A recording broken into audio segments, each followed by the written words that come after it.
Hello ஃப்ரெண்ட்ஸ், welcome to Mallika Padnath வீட்டு சமையல். பிக்கிள் செய்கிறது ஒரு ஆர்ட்டுங்க.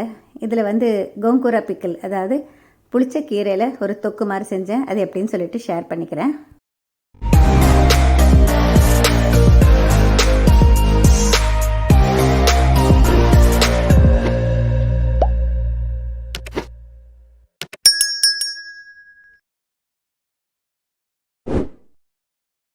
கோங்கூரா பிக்கிள்.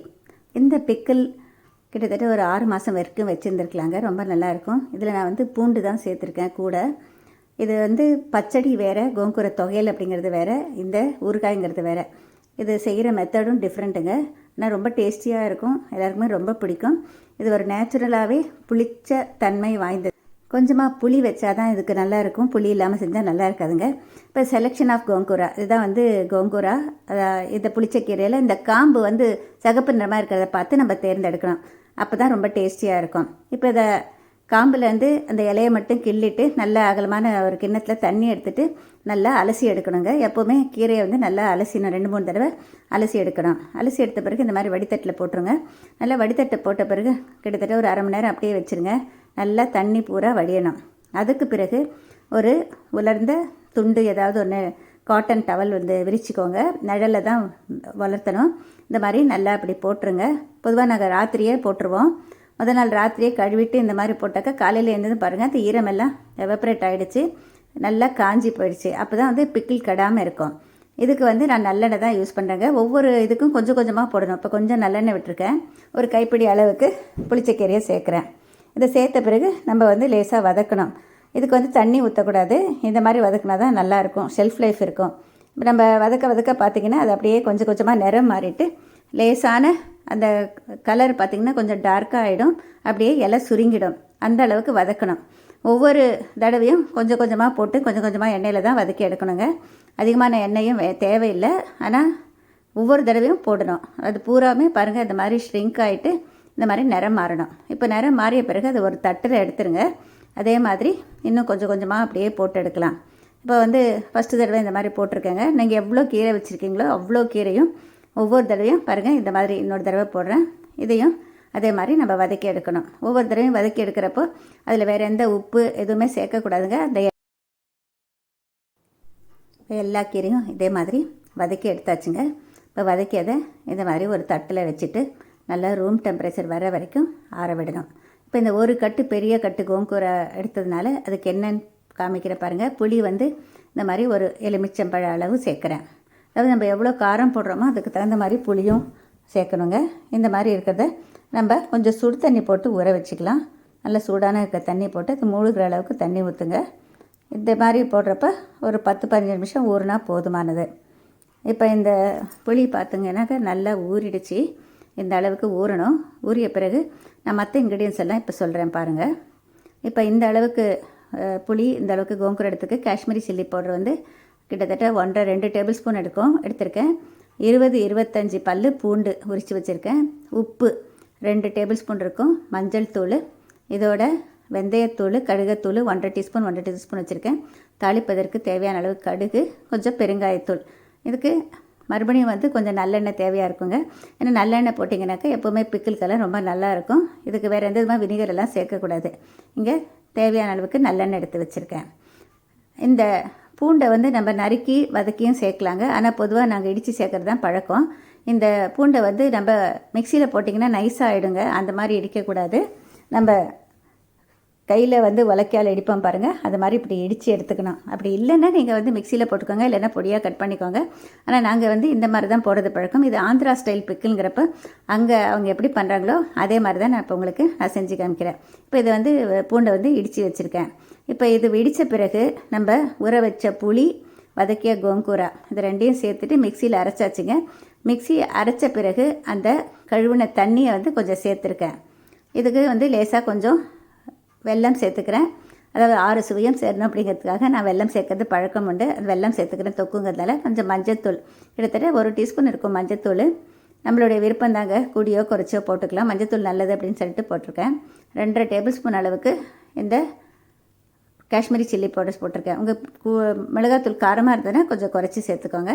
இப்போ அதே வானிலையில் தகுந்த அளவு எண்ணெய் விட்டாச்சு. நல்லெண்ணெய் நல்லெண்ணெய் சூடான பிறகு கடுகு சேர்த்துக்கலாம். கடுகு நல்லா பொரியணும். எப்போதுமே கடுகு நல்லா பொரிஞ்ச பிறகு தான் நம்ம பெருங்காயத்தூள் சேர்க்கணும்.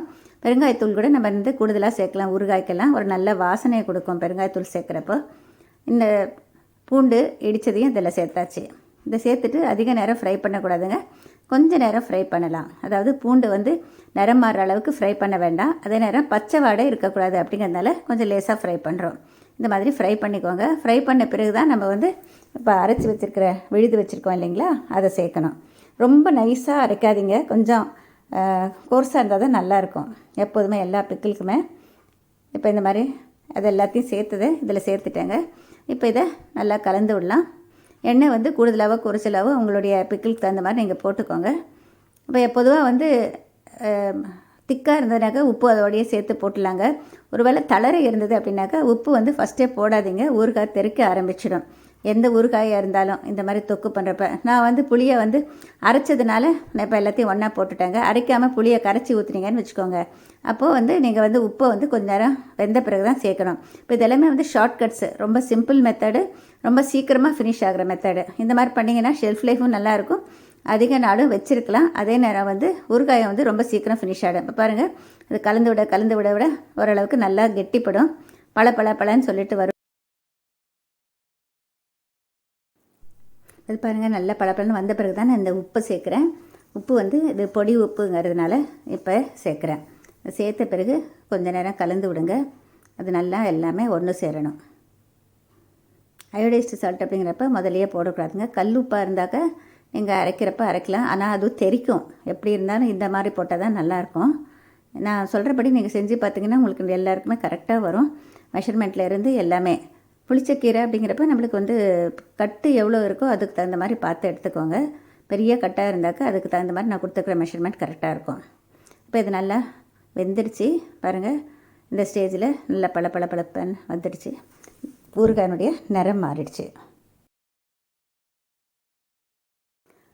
இதுக்கு வந்து வெயிட் வைஸ் மெஷர்மெண்ட் வேணும் அப்படின்னு நீங்கள் நினச்சிங்கனாக்க நான் டிஸ்கிரிப்ஷனில் போடுறேன் பாருங்கள். இலையை கிள்ளிய பிறகு நம்ம வீட்டில் இருக்கிற 200 ml மெஷர் இருக்கு இல்லையா, அழாக்கில் ப்ரெஸ் பண்ணி நல்லா அளந்திங்கனாக்க 2 கப்பு கோபுரமாக அளந்திங்கன்னா கிட்டத்தட்ட 150 கிராம் வரும் நம்மளுடைய கீரை.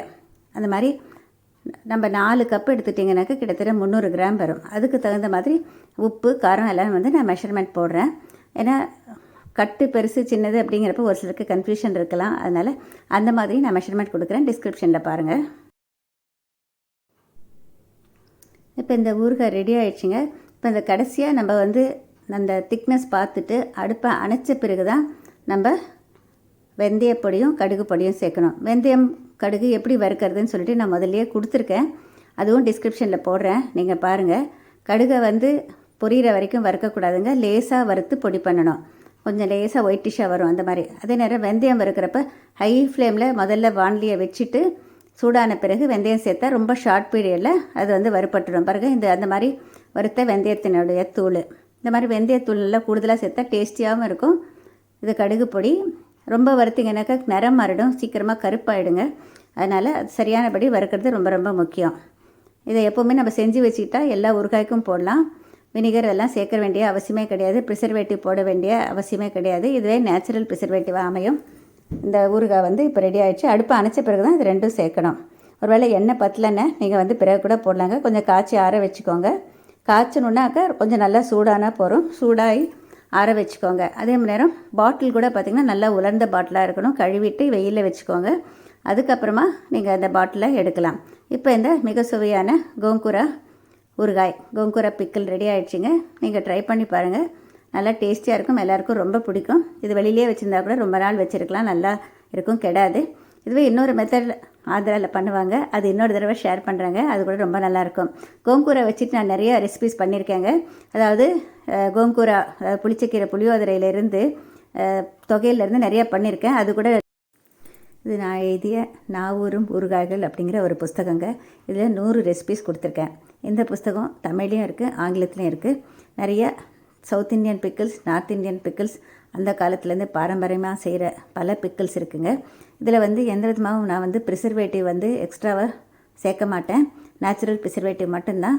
எல்லாமே ரொம்ப நல்லா வரும். நீங்கள் இது வேணும்னு நினச்சிங்கனாக்க டிஸ்கிரிப்ஷனில் நான் பிரதீப் என்டர்பிரைசஸ் அப்படின்னு சொல்லிட்டு ஒரு முகவரியும் ஒரு ஃபோன் நம்பரும் போடுறேங்க. அந்த ஃபோன் நம்பர் வந்து ஆஃபீஸ்னுடைய வாட்ஸ்அப் நம்பர். அதில் வாட்ஸ்அப் மூலமாக உங்களுக்கு புஸ்தகம் வேணும் அப்படின்னா நீங்கள் தெரியப்படுத்தினீங்கன்னா நாங்கள் மற்ற டீட்டெயில்ஸ் போடுவாங்க, எப்படி பே பண்ணணும் அப்படின்னு சொல்லிட்டு அதுக்கு பிறகு புஸ்தகம் உங்களுக்கு அனுப்பி வைப்போம். நன்றி.